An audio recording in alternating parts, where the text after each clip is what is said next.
Hey everyone, Sean O'Connor here from Macabre Daily, and I am thrilled to have Robin Block, who is the founder and owner of Creator VC and also happens to be the executive producer of the most phenomenal documentary, Jaws Explored. And we are so happy to have you here today, Robin. Thank you so much for joining us. Yeah, thanks ever so much for having me, and looking forward to getting into it and explaining sort of our vision and mission for Jaws Explored. Well, you know what? I mean, this is perfect timing. I don't know. You're well aware of what's going on here in the States as far as Jaws Fest at Martha's Vineyard. It keeps getting more and more popular every year. We had last year the 50th anniversary, and Jaws was released in IMAX. I was lucky enough to go see it myself, and it was like a transcendental experience because I had never seen it since initially in 1975 when I first saw the film at 6 years old. I'm aging myself, but it's true. To see it again in that aspect ratio, it was a new experience for me. And now to have Jaws Explored do this incredible deep dive into the lasting effect of the movie and really try and answer the question of why that is. It's just absolute perfect timing. And it's so comprehensive and so thorough. And I really do think it's not that you need to find an audience for Jaws, but this documentary will take the Jaws lover, whether they're rabid fans like I am, or just casual cinephiles. It's really going to give them a dynamic new perspective on the film. And I can't wait for people to experience that. So let me ask you first and foremost, how did you get involved in the project?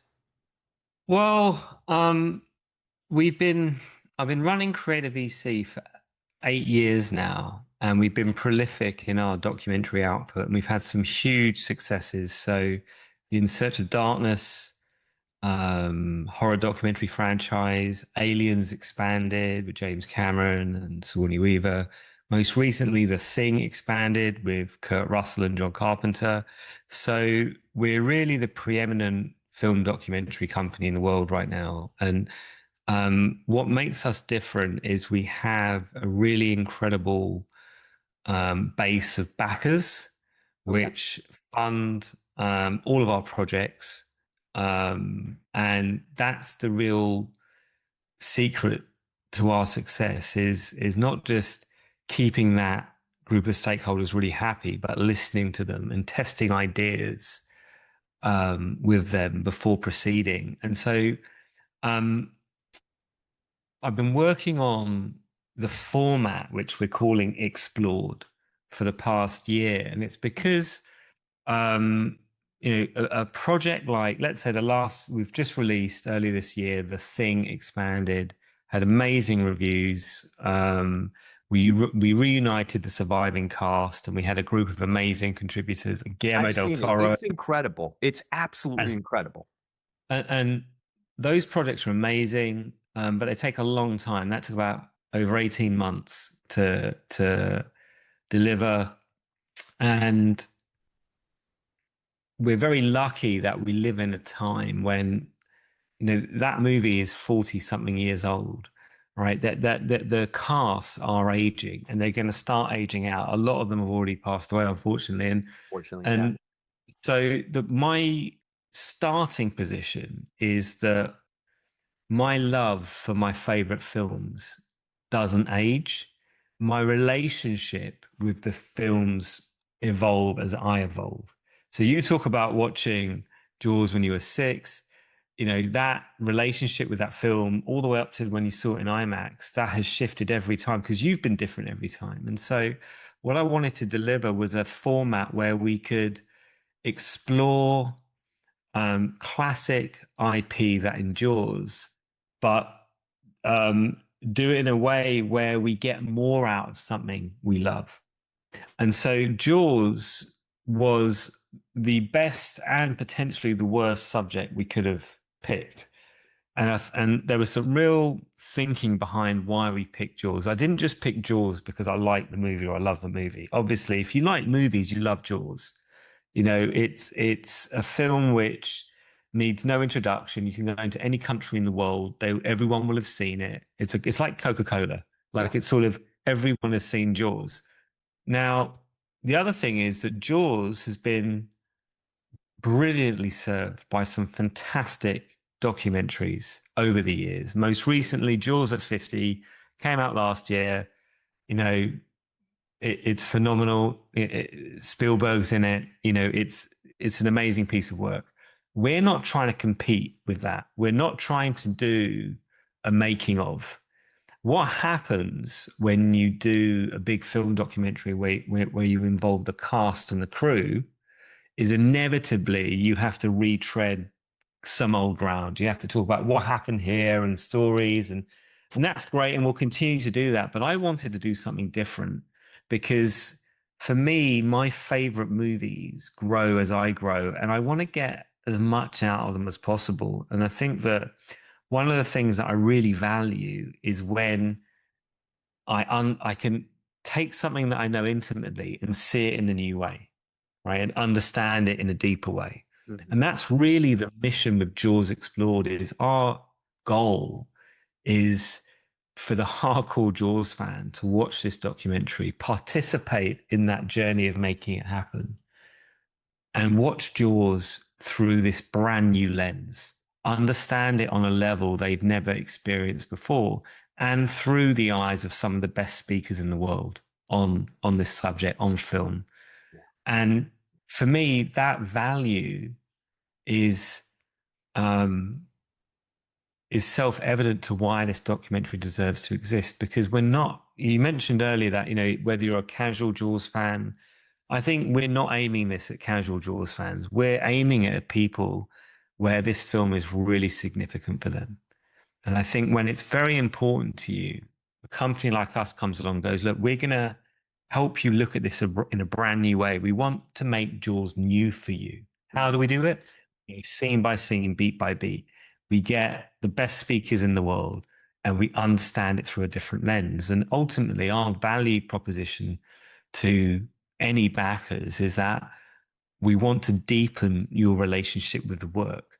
And that means acknowledging all the material and documentaries that have happened in the past and saying, and almost putting a line in the sand saying, we are going to do something different here. The first thing that we're going to do is we're not going to involve anyone who worked on or starred in the movie. Because whenever you get people on board, inevitably it drags you back to that time when it was made. Yeah.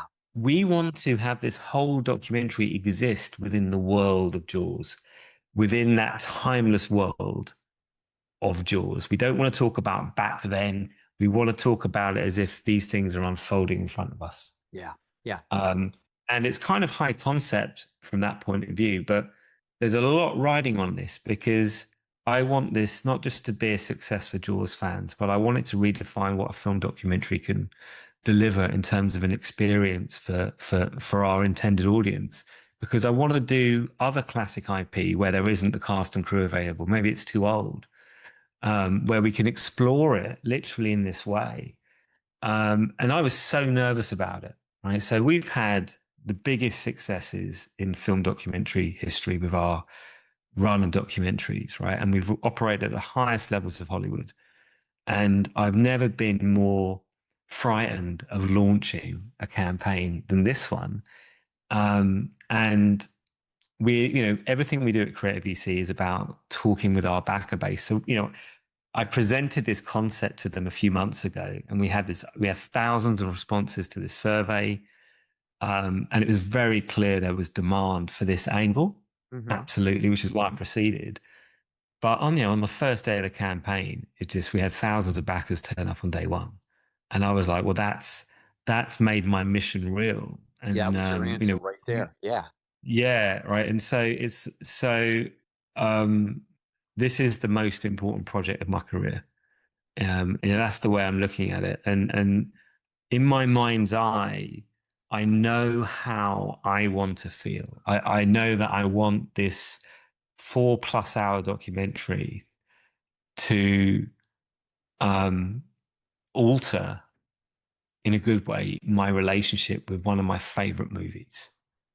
And if you look at it through that lens, then it's a no-brainer. Yeah. And I think the best projects we do are ones that are completely polarizing. They're like I have to get this. I have to be part of this. There's not even a lot of thinking, right? And that's the kind of backers we want. And you know, certainly we seem to be delivering that with this campaign. And Let me yeah, ask you a question I feel about really those grateful. backers, though, Robin. Let me ask you a quick question about the backers because you had such an overwhelming response, and people, to your point, people are like, I must be involved in this.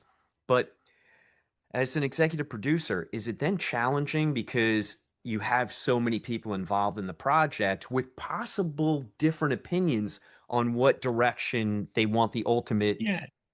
What documentary you to do, look like? yeah, I mean, like it's sort of that's inevitable when you deal with thousands of stakeholders, right? And so if you go to my X account, um, it says in the bio, the world's most intimate Gen X entertainment company, right? So the majority of our backers, I mean, I'm in my late 40s, like around our age, right? So um, that's who we're sort of targeting at, and what you look for from my position is patterns.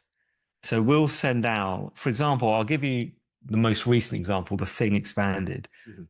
At the end of last year, we sent out a 6 hour assembly cut, right? And not even all the, you know, Kurt Russell wasn't in it at that point. We hadn't filmed his interview. Okay.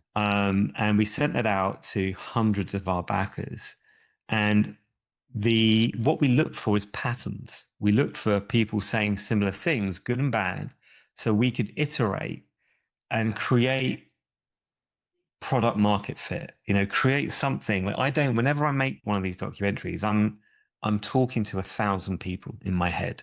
I'm Mhm. like, we want to really serve these 1,000 fans, right? And we want to, you know, that's why we don't care about broadcast formats. It's why our documentaries are indulgences. They're multi-hour. You know, you have to kind of take the whole evening out to watch it in Oh, one In hit. Search of Darkness, I mean, I could Yeah, watch it on repeat, but yeah, to your yeah. point, you dive in. So that's part of the strength of what we do. And so we listen. So inevitably you get people that want to zig and zag, but you can't look at the kind of outliers. You have to look at the patterns. Okay. But I think that that relationship and that focus on involving backers in our production process, like having a dialogue with them.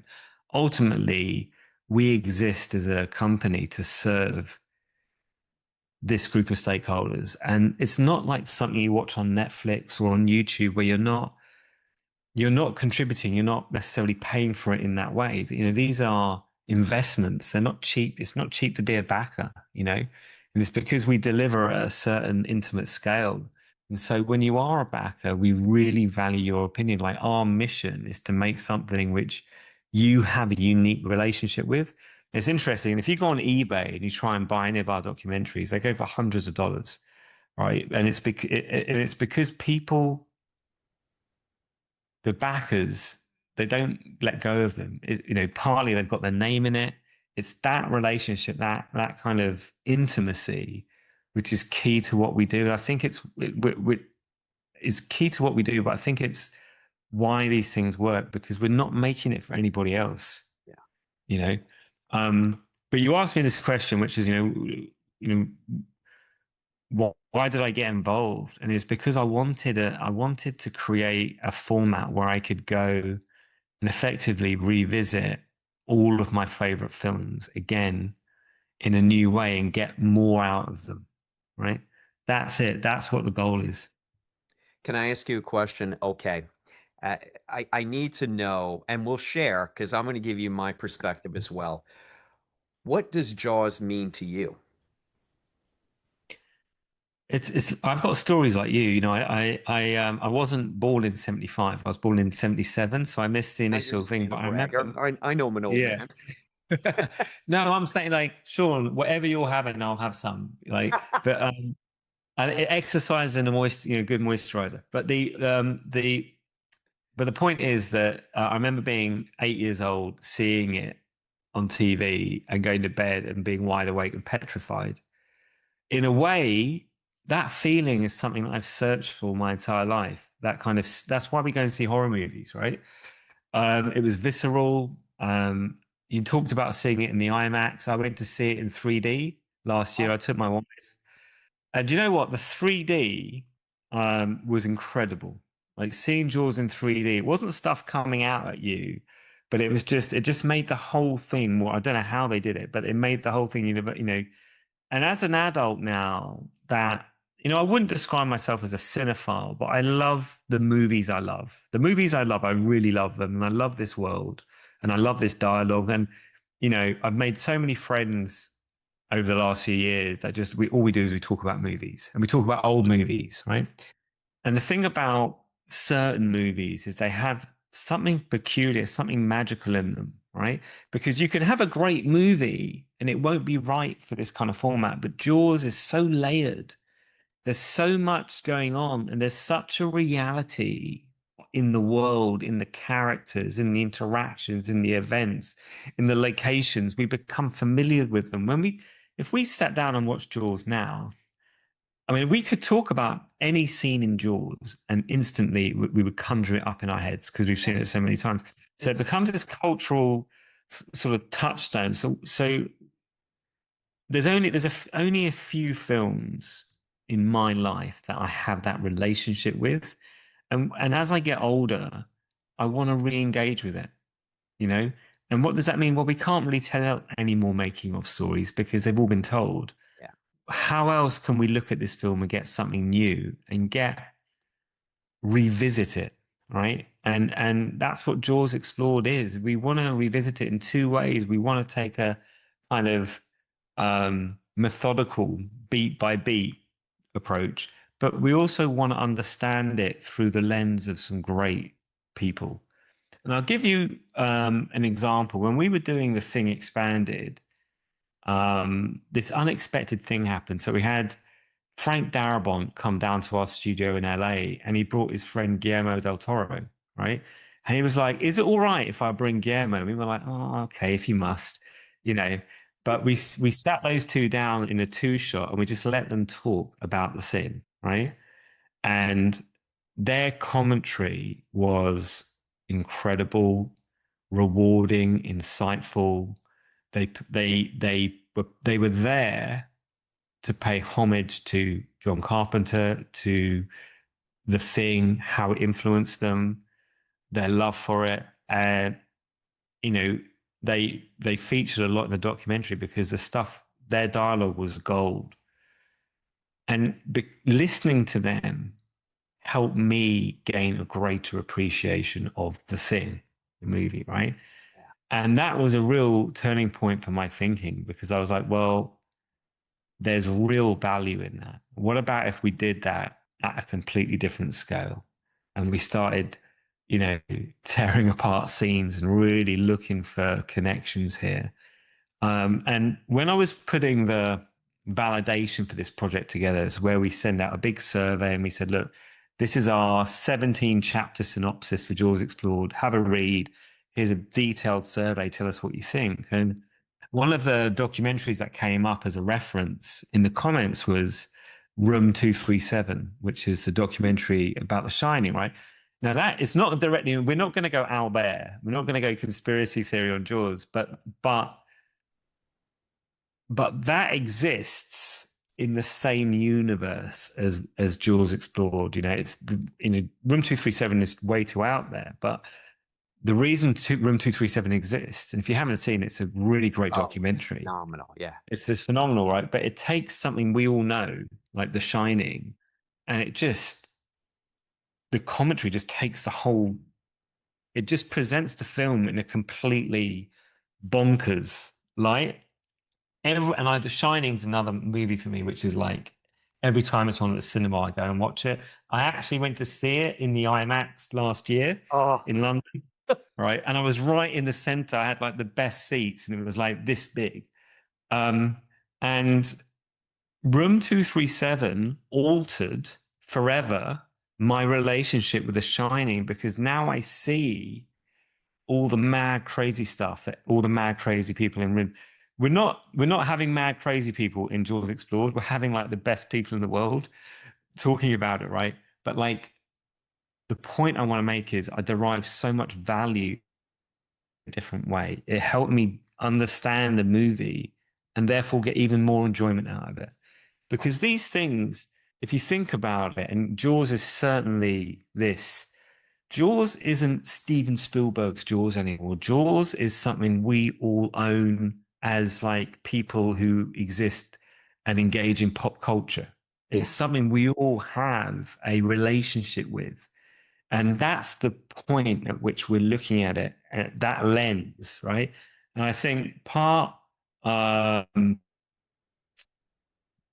part of it is actually going back to what I said earlier around just drawing a line. Like we don't want to include contributors and cast members and the crew because they're gonna get in the way of actually the angle, which is looking on the outside looking in, not on the inside looking out. And that's never been done before No, for this movie ever. it's always about the mechanics of the movie making. That's why I love your interpretation and the mission statement of what you're doing is let's look at it from the outside in. And then to your point, Robin, you don't necessarily need to have the flesh and blood living people that were involved in the film. Like you could go back, you can use the same concept to explore Psycho or any number of beautiful films that you and I both love from, the 30s, 40s, and 50s.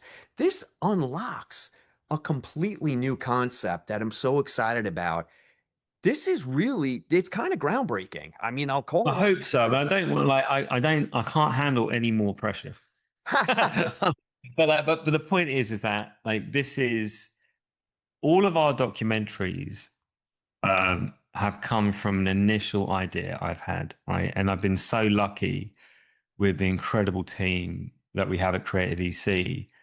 And I'm really grateful Ian Nathan, who did his first documentary with us, Aliens Expanded, delivered the next documentary, Thing Expanded. We're working on Terminator Expanded, Ah, which so but he's he really understands the mission with this. And we all have a bit of a chip on our shoulder. We want to prove this works. In a lot of ways, this is harder. This is a harder ask than an Aliens Expanded or a Thing Expanded. Like it's got very different challenges, but I know how I feel when like like a boxer getting ready for a fight. Like I'm in training, I'm focused. yeah. I take this very seriously, and I want this to be something that um, the backers really really respond to, and all I care about is them at the end of this going, I want to watch Jaws again, and I want to see it in a completely different way, right? And then if that happens, then that's the mission complete, and and if that happens, then the value of being involved in this project is nothing. Like it's because it's something that's so important to you. And so so there is a lot riding on Well, I know you have the weight on the world of your shoulders, it. but I'm I gonna. choose it. I'm really excited about it. I don't mean to be melodramatic, but like the fact that thousands of people have gone, you know what, we get what you're trying to do, right? Imagine this, guys, we're going to do a documentary. It's going to take a year for us to make it. It's going to be about Jaws, and we're not going to involve any of the cast or crew. But I right? think this is going to be the Right. definitive You know, documentary going forward. I'm just going to call it out for what it is going. I really hope so. If we've got a dream team, and it's one of those movies that anyone who really loves films, right, whether they're in the industry or not, whether at the very top of Hollywood or not, it's one of those pieces of touchstone pop, not even pop culture. It's like great art. It's like you can have a conversation about the Mona Lisa, right? You can have. I did this. I started looking up how many books about the Mona Lisa have there been. There's been a lot. Yeah. Okay. Right. Like it's sort of, and you can, in a way, Jaws is like that. It's an art. Whatever platform you can have or platitude you can give Jaws, it deserves it. Right. And it deserves it because we are talking about it 50 years later, Right? over now. And it only certain experiences, whether it be your reaction to a painting or a reaction to a movie, have that type of multi generational endurance. And I want not just creatively see it, but I want all of our backers to be forever involved in that commentary. And that's what we're trying to do with this project. We're just trying to touch a bit of the magic again. You've done it. You've absolutely done it. I think not only does it answer the question of why this film will just last forever and finds new generations and is woven throughout the fabric of culture. I mean, Jaws is essentially it's a noun, a verb, and an adjective. I mean, it just is. It is just part of our culture now. But the fact that it is such a perfect movie and it does keep finding, you wait for that one generation that's like, hard pass, not for me, and it doesn't exist. And it just keeps repelling. And the crazy thing is, because I was there from the inception and I was obsessed with it as a child, is that it is gaining momentum as we go along. I mean, we just celebrated the 50 to your point, but it just shows no stop. And then to have, Jaws explored to expand on that in such a beautiful way, in such a comprehensive way. And to your point, and I'll challenge you on one thing. I completely respect and I acknowledge that this is for the Jaws superfan, and it really is. I mean, it's just custom made for someone like me. But I want the casual Jaws viewer to experience this documentary as well, Robin. I want I to would love it as your well. I would audience. love it as well. But in my head, I mean, I can only hold one thought in my head at a time, right? And so, who am I making this for? I'm making it for me and people like me, people that just revisit Jaws every year. It's a touchstone movie. And the thing about being Gen X is that we value things that make us feel a certain way. We value things that that reconnect us to who we are. And often that can be through like toys, video games from our youth, movies from our youth. And we're seeing a lot of that. And it's one of the reasons In Search of Darkness was so popular, because it just kind of reconnected that audience. And also, it obviously found other audiences, younger audiences. People use it as a kind of Absolutely. gateway into horror now. But it was always intended for me. Like I made it, like I know now I've had enough successes with documentaries to when I feel a certain way, a certain vibration about an idea, I really pay attention to it. And a lot of ideas I have get cut. Like Okay. like I sort of, but this one stayed with me for so long and it was so hard putting it together. And it's really tested my nerves because, like I said earlier, we took this to our audience and I was like, our backers are going to hate this and they're going to think I'm silly for bringing it up. But it was the opposite. And then on the first day of launch, I was like, I felt sick. I was like, this is the worst idea that I've ever come up with. But then everyone showed up and I was like, okay, wow, I have the green light and the team has the green light to go and max this. And that's what we're going to do. And I think that,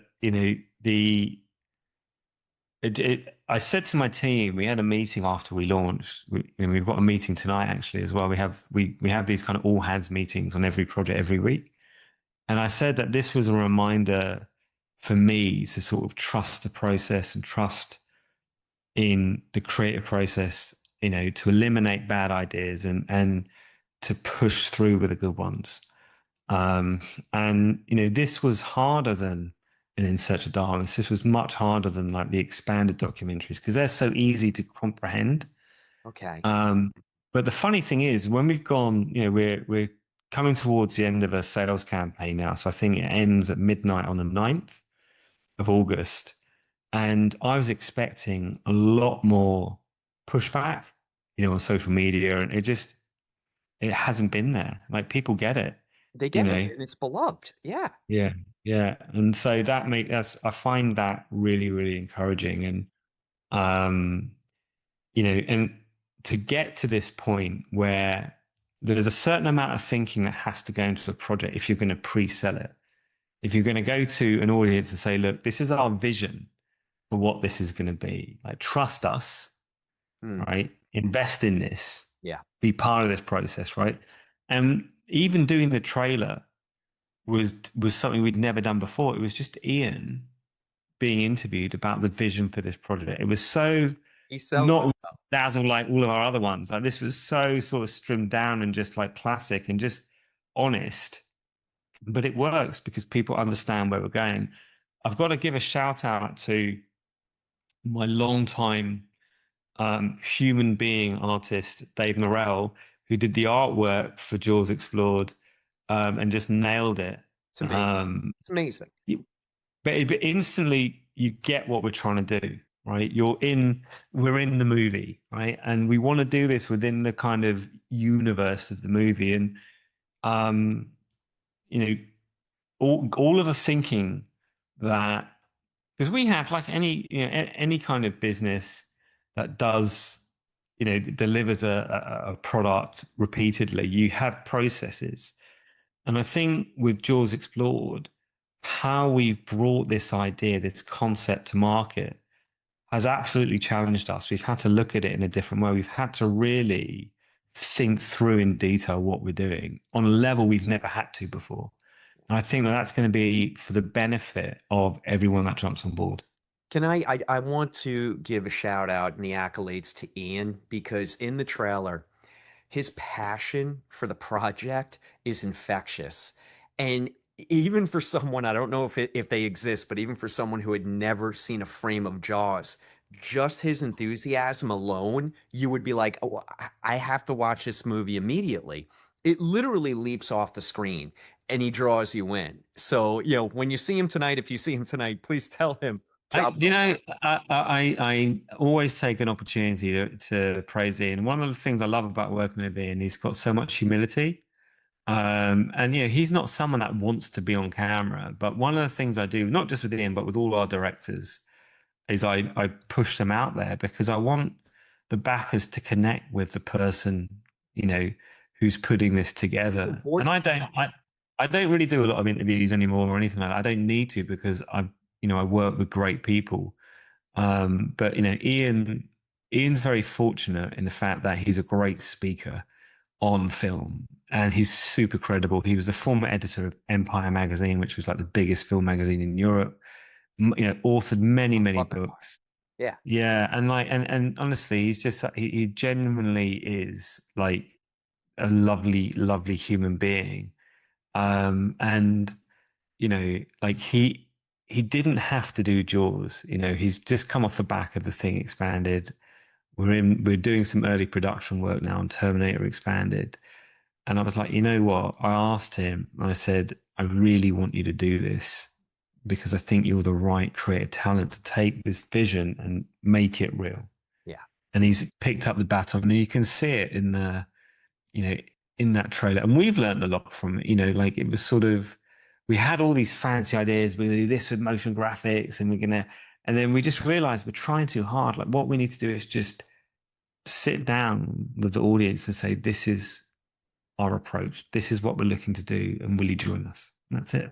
I feel a little bit bad for Ian, and I'm gonna make an assumption here. I hope I don't make a fool out of myself. I feel a little bad for Ian because I have a feeling that you and Ian love the same movies passionately, and I feel like you're gonna keep picking projects and you're gonna keep going to Ian. Hey, look, I know you did the last one, but I need you on this one, and he's never gonna be Yeah. able to say no. He's never gonna go. He's never gonna be let go. I mean, like basically, one of the things. It's funny you ask that. I'm working with Michael Gingold, Oh, who's the beautiful. editor, right? So he's directing right now Slasher Trash, which is a 5-hour documentary on slashers, right? And this week I've been looking at the rough cut and just loving it, right? And this is the first major feature documentary Michael's ever delivered. Okay. And what's good at Creative EC is I kind of collect people. And same with David Weiner. David Weiner is a phenomenal creative talent. In Search of Darkness is very much his franchise now. He kind of runs it. He'll send me a rough cut way back into the process.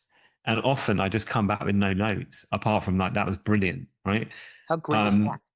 Yeah, it's amazing, and you know, I wish I could clone him. You know, so him, um, Ian, Nathan, Michael, and there's a few other people that we work with as well.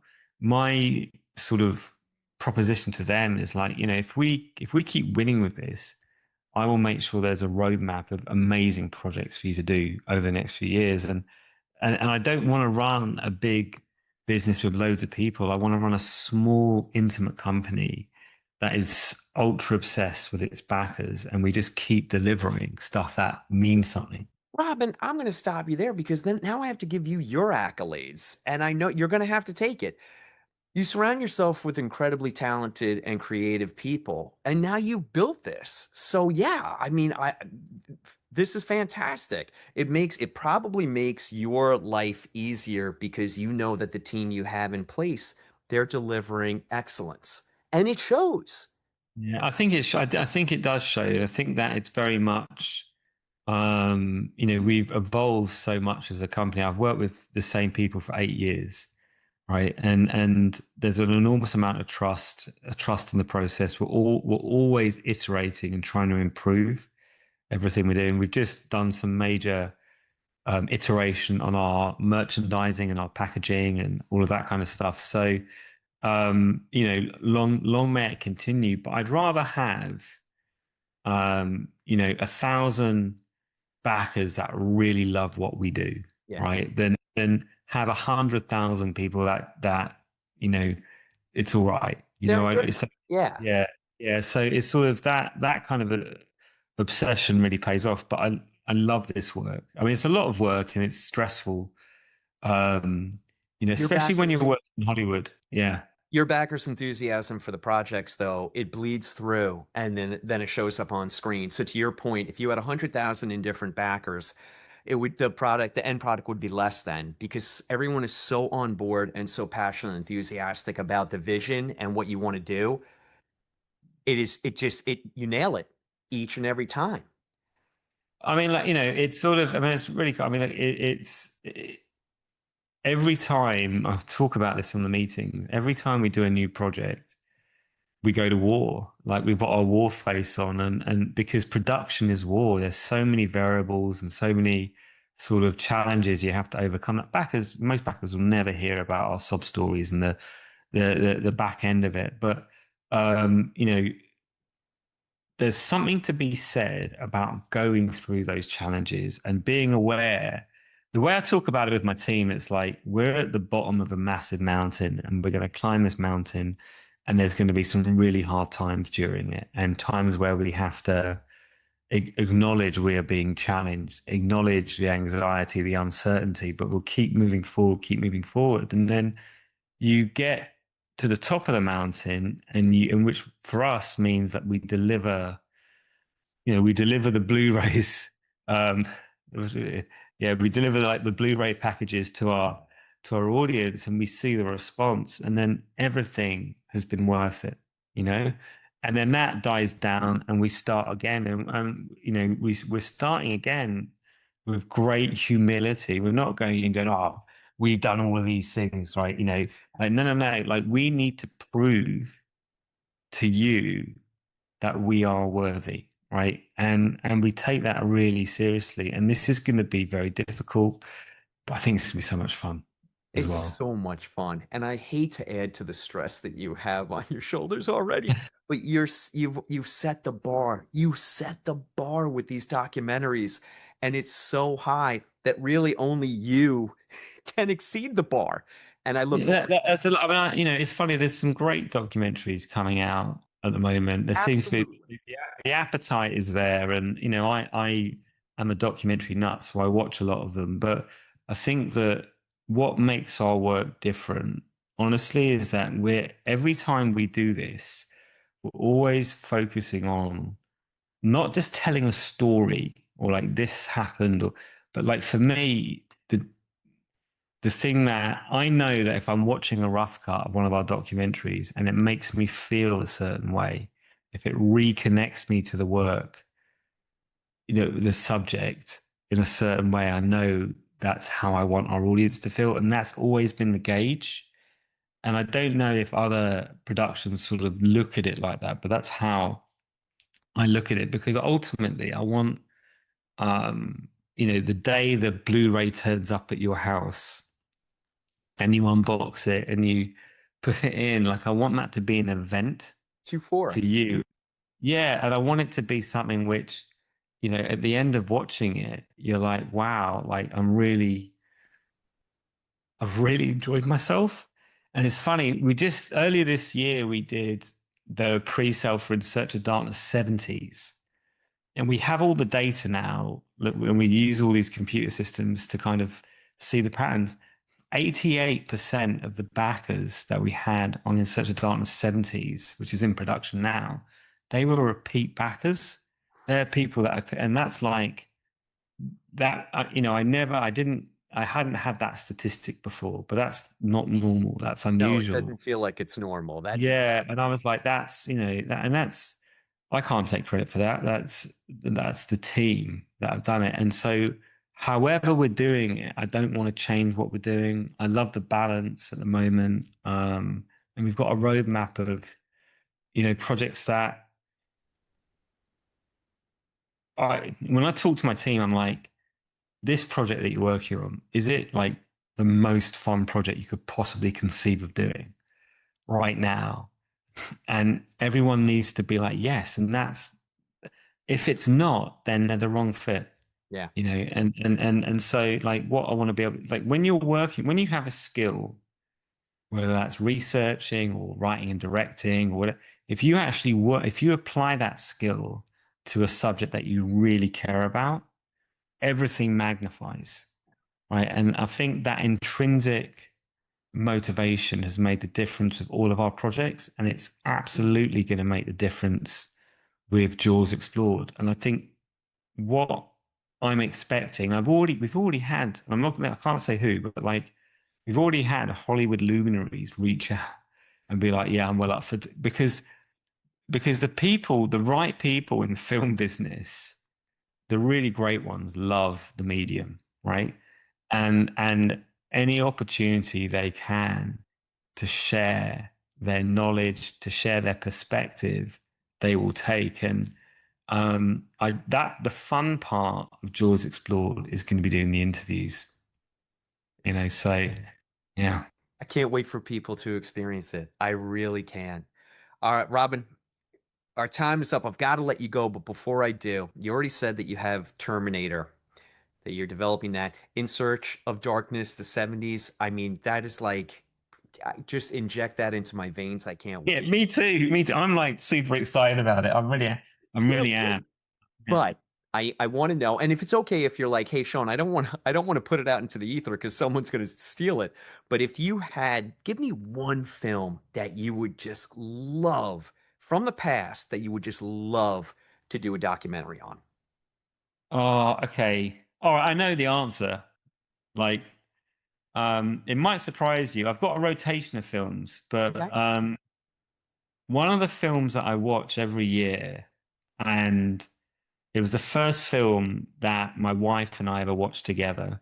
We went to see it at the cinema the night before we got married, and I've got like the VHS, the DVD, the Blu-ray, the 4K, and the vinyl soundtrack is Donnie Darko, Oh, right? And like, and that movies like that, which just have so many layers and there's so much going on, and they have this sort of, they exist in their own reality, and it's an oddball one. I mean, I would at some point, because we're stacked with projects, we have to work a few years out. yeah, But a passion project for me would be revisiting Donnie Darko. I mean, it came out, I think, what, 2001?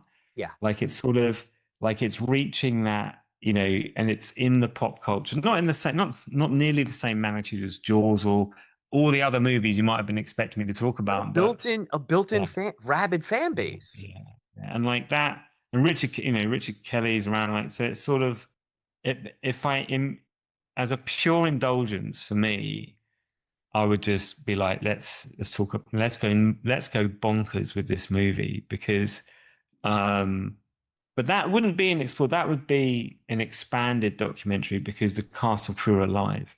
So Yeah. you'd want to reunite everybody. You'd want to get the team back together, and um, but in the we don't have bandwidth for that, and I think that also our audience at Creative VC, that might not be the top of what they want. So my job is to serve this audience. We know Terminator is everyone's expecting that, and we're setting all of that up at the moment. There's certain movies from the 70s which we want to tackle as well, right? So it's a long way off, but in my dream scenario, at some point, I would love to be like, you know, wouldn't it be cool if we just went nuts on this movie? Because there's so much to go nuts on. I will answer that. It would be incredibly cool. Please do it. This has been fantastic. Robin Block, I want to thank you along Thank with you. everybody that was involved in Jaws Explored. Thank you so much for taking the time and the effort to make this come to life. It's incredible. I can't wait for people to experience it. And we will talk in the future because you're a fascinating man, and this was a great conversation. And I really do support each and everything you do. You have set documentaries to a new height, and we appreciate what you do for film. It's incredible. Thank you so much for joining us today. Pleasure, and I'll see you soon, Sean. Thank you. You got it. Take care.